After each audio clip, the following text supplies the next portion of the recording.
Hello.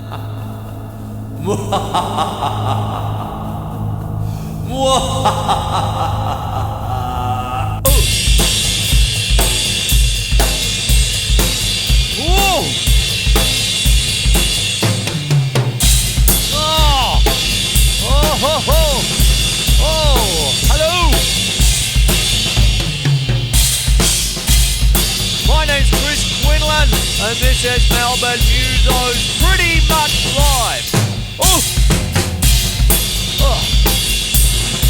The reason I say that, I'm going to do a few overlays later. Oops. Hello.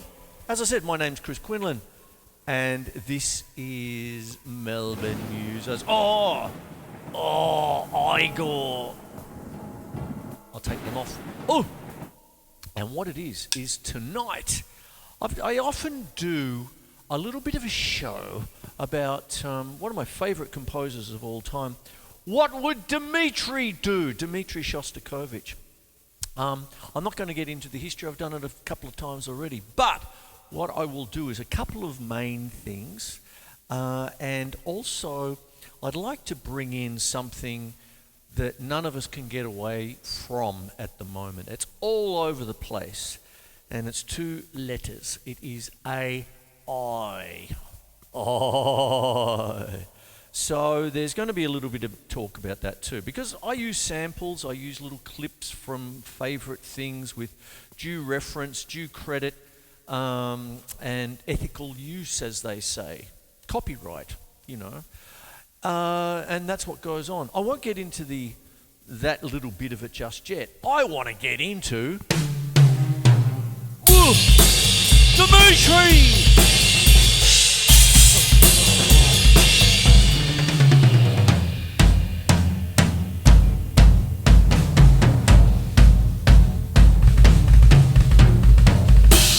Oh, it was heavy.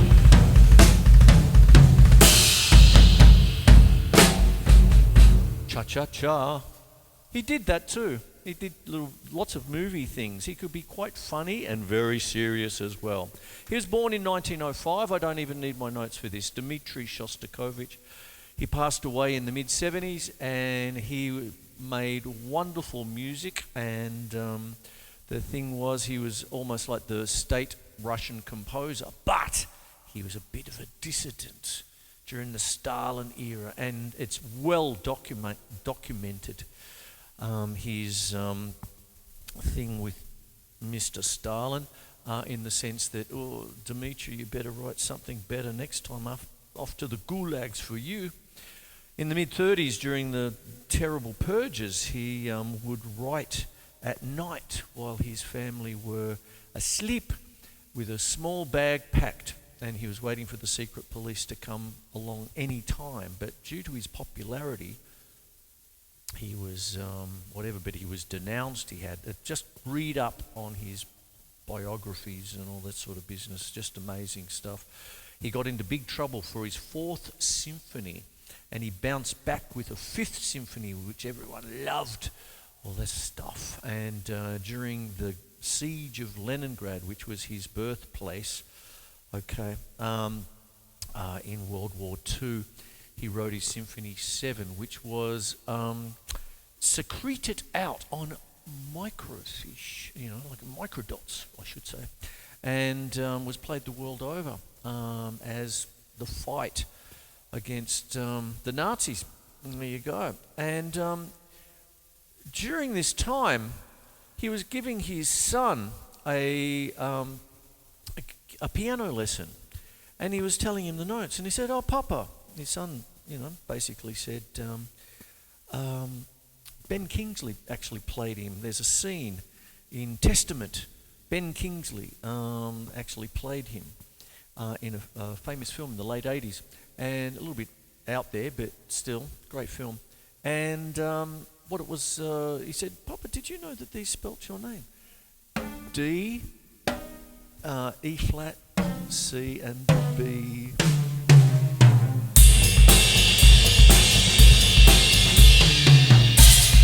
Use the world over now.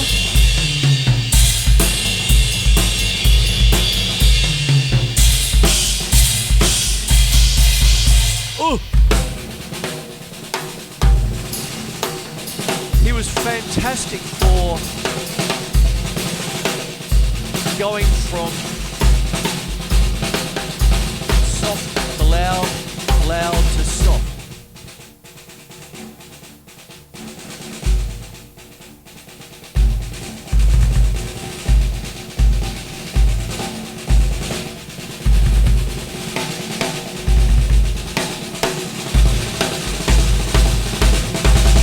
Oh, Symphony 7 did a lot of that. The Big March. Okay, that kind of stuff. MSO plays it great. That kind of thing. Go and see him. I went and saw him and I just went, woof, fantastic. And their bass drum, oh. Like I've often said, if there was a death metal drummer during the 30s, 1930s, Dimitri would have used him.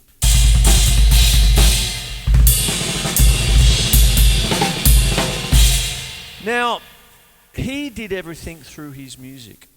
He would secrete Jewish folk melodies. He wasn't Jewish, but he hated any kind of racism, anything at all like that, and hated it, abhorred it. And what he would do was put in the folk melodies in augmentation. Now what that means, because it is a music show, what you can do is, say if you've got something as simple as Mary had a little lamb, Mary had a little lamb, as little white as snow. Imagine it being Mary had a, and it's a bit subliminal.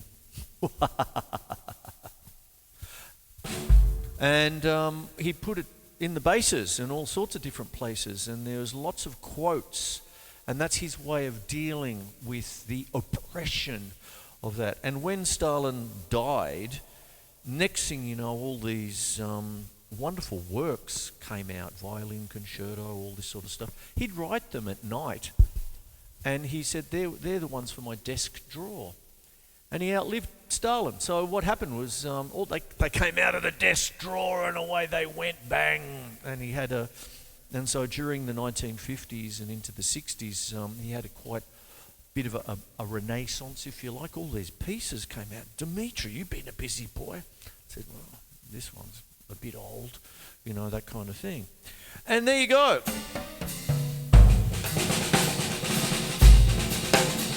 The reason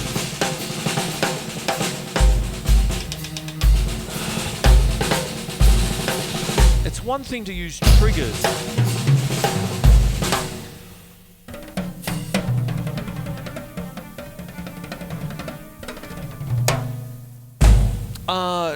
Because this is Doris, the big ass drum kit, is my own little personal synthesizer. Yesh, money, penny. Okay, so that's what it is, Yesh. Synthesizer. Say it properly, Chris. There you go.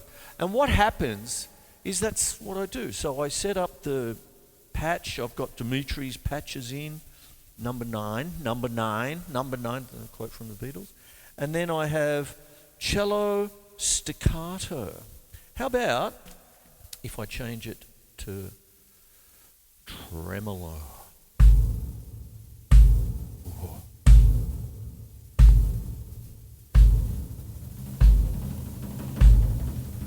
Now, for me to be able to do this kind of stuff, as cockamamie as it is, there's a certain kind of time involved.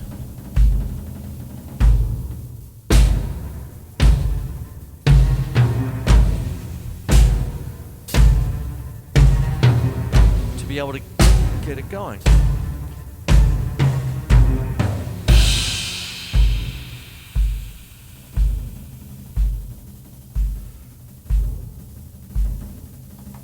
And then you've got to listen to a lot of music, which is wonderful, and you have to do a lot of study. I spent a couple of years doing orchestration. I'm a bit remiss because I should have gotten my orchestration book by Walter Piston. Okay. Basically did that for a couple of years with lovely man, Mr. Peter Pearce, who was at the time, or before that time, through the 70s, was the manager of the then Elizabethan Trust Orchestra. And there's a couple of things. He said, try and write something for a string quartet, Chris. Do this little bit, do this. And my big thing was to try and write a symphony. God, that took me ages. Oh boy, there's 6 months of my life right there.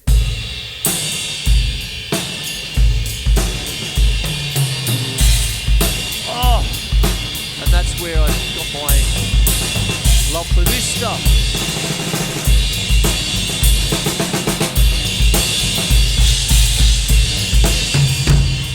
And there it went. At the same time, I was a bit of a devotee. I still am, I suppose. God, I was tattooed on the back of my neck, Mr. Frank Zappa. What would Frank do these days? What would Dimitri do? What would Frank do? Oh, in this day and age of this thing called AI. Oh, my Lord. That kind of thing. So what happens is, I suppose I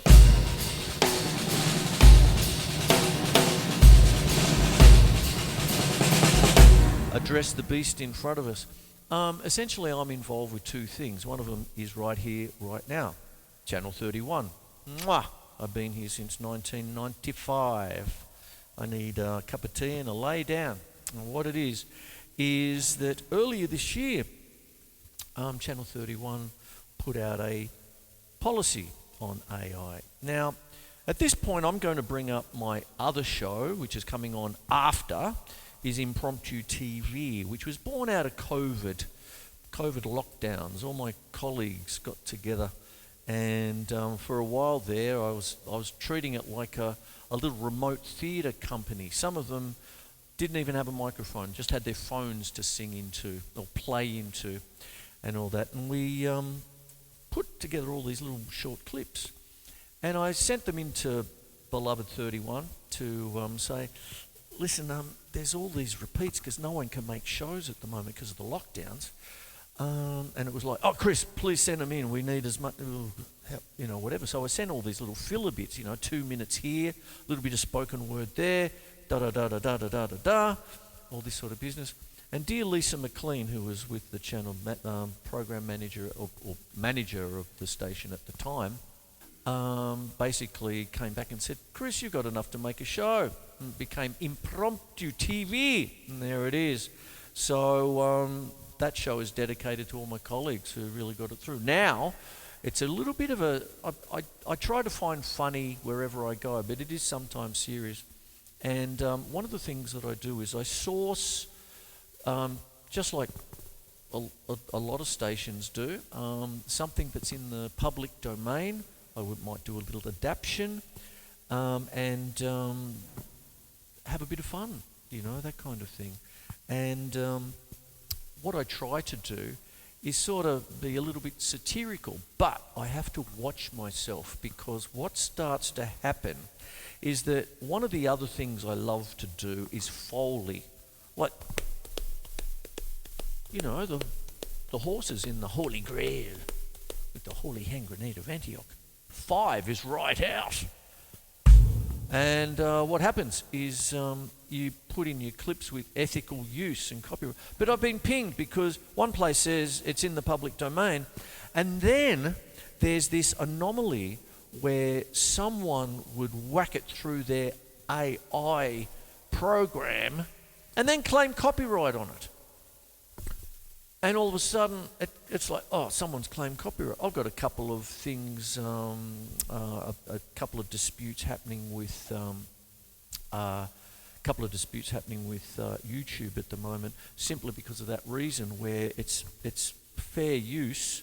I do the Foley, and one of my things that a lot of my friends are sick of me talking about, the Seagulls have got a manager. I've got Final Cut Pro where I do my editing.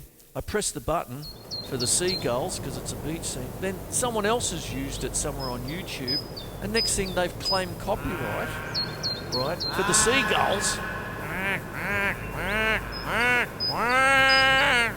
Well, that, maybe that's more like a crow, but anyway, it doesn't matter. And what goes on is that there's this thing where they can monetize my clip. Where's the fairness in that?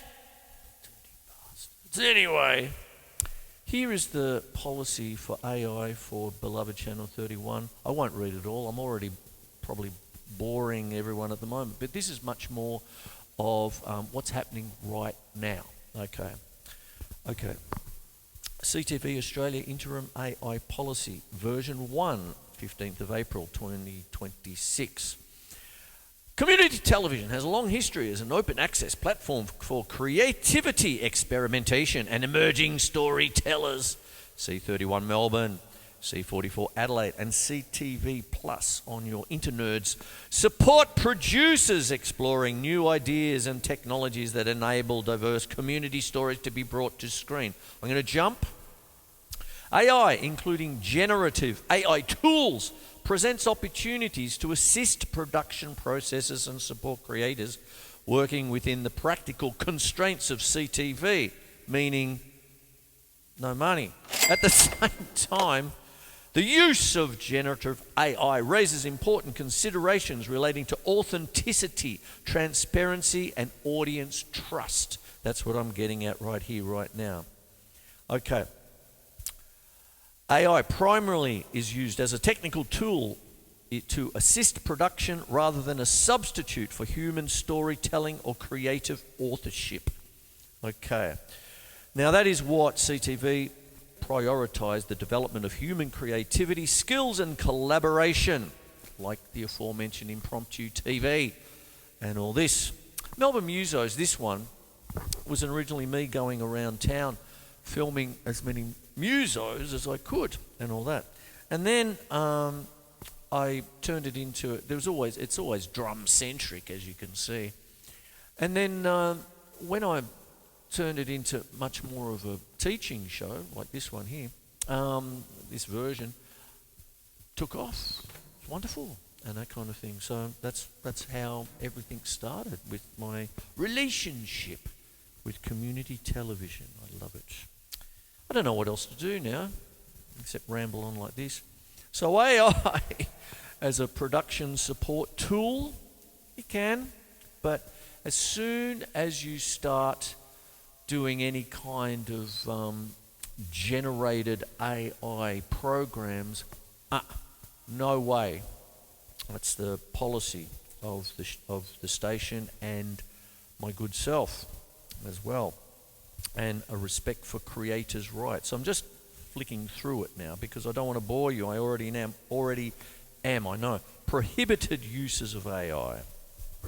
The following uses of generative AI are not permitted within programs broadcast on C31, C44, or distributed via CTV Plus unless explicitly approved in advance by the broadcaster.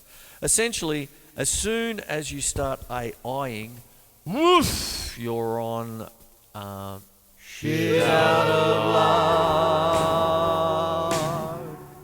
Shaky ground. There you go.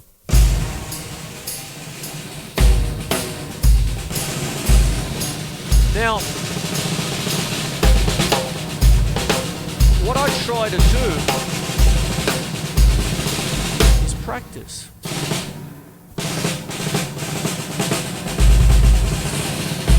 I like my continuity.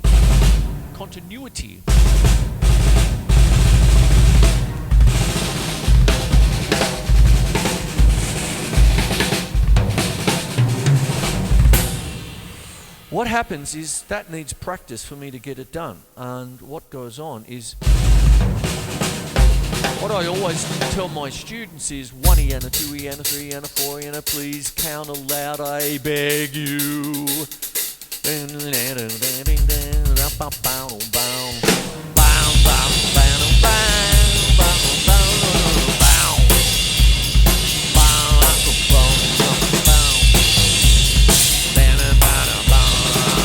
Supernaut by Black Sabbath, Volume 4. Due credit. See? There you go.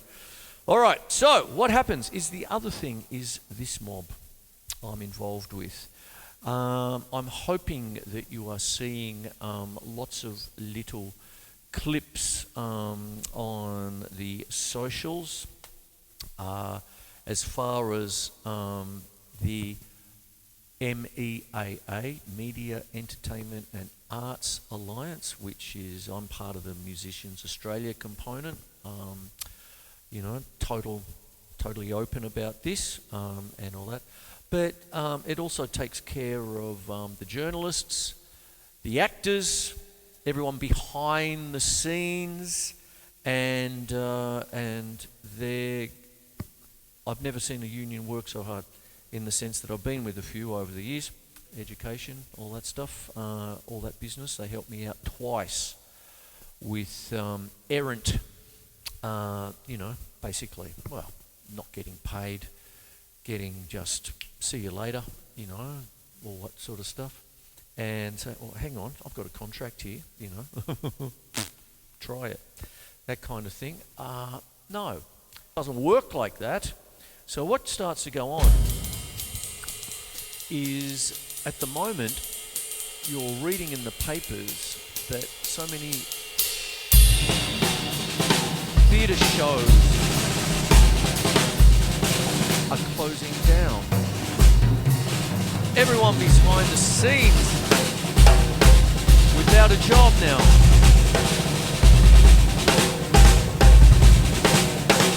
There is this super synthesizer, as it's sometimes known as, called Keycomp, and basically it was developed out of Hamburg in Germany, and it is banned in for use and putting people out of work in Hamburg, Germany. Oh!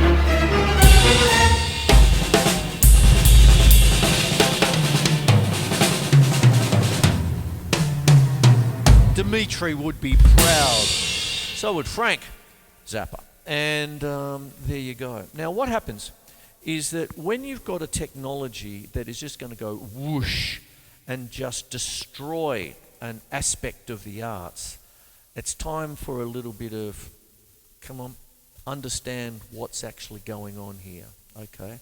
You're actually seeing just the death of something.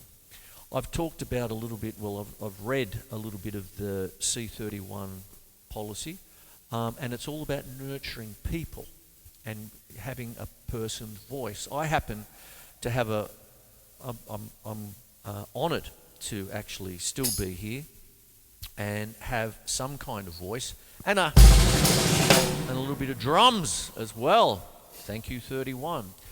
Now, if everything just got plastered with AI, that's the quickest thing to kill everything. You're not providing any training, you're not providing any different point of view or anything at all. Oh my Lord, it's terrible.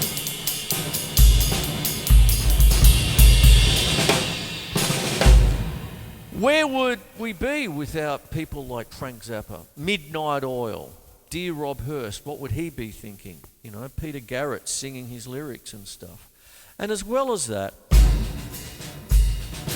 think about what music has been able to do over the millennia. I've just talked about Dimitri. I better start wrapping the show up. Who remembers Peter Gabriel's very famous song, Biko? Stephen Biko, who was a human rights activist in South Africa in the terrible dark days, who was tortured and killed. And it is people like Peter Gabriel, with his stand, that said, enough is enough. So I'm going to leave you with this show. How weird. My name's Chris Quinlan, and this is a call to arms, right?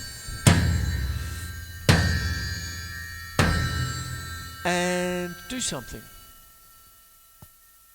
I really need a nice glass of